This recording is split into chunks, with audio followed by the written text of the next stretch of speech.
मागे काही जण बोलतायत आपसामध्ये एखादा जागी शांत बसा, बोलू नका.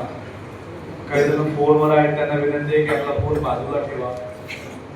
अगदी 2-3 मिनिटांमध्ये मी माझं संपवणार आहे.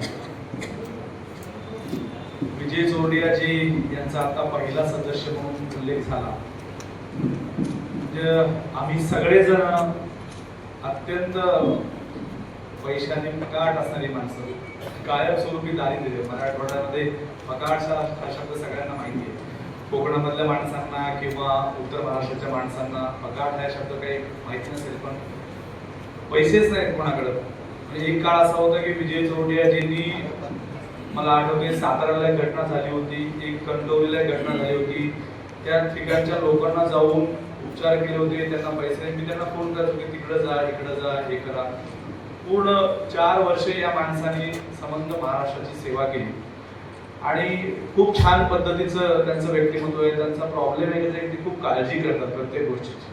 म्हणून काही काळजी करू नका, काही होत नाही. त्यांचं म्हणणं असं होतं की किती माणसं येतील बाबा, होईल का नाही छान. मी म्हणलं सगळं छान आणि सगळं सोयीचं होणार आहे, तुम्ही काही काळजी करू नका. म्हणजे गडचिरोली पासून चंद्रपूर पर्यंत, कणकवली पासून ते सिंधुदुर्ग पर्यंत, ठाण्या मुंबईची माणसं या केंद्र कॅम्पच्या निमित्ताने आलेली आहे. मित्रांनो, जगामध्ये पत्रकारितेची परिस्थिती अत्यंत वाईट आणि भयानक अशी आहे. त्याच्यावर अधिकचं भाष्य सन्माननीय विशालजी करतील. विशाल पाटील हे सध्या लोकशाहीला संपादक आहेत आणि आपल्या सगळ्या टीम मध्ये आलेले आहेत. काळ्यांचा गजरा दाखवून आपण या ठिकाणी वेलकम केलेलं आहे. प्रचंड अभ्यास आहे त्यांचा प्रत्येक विषयावर.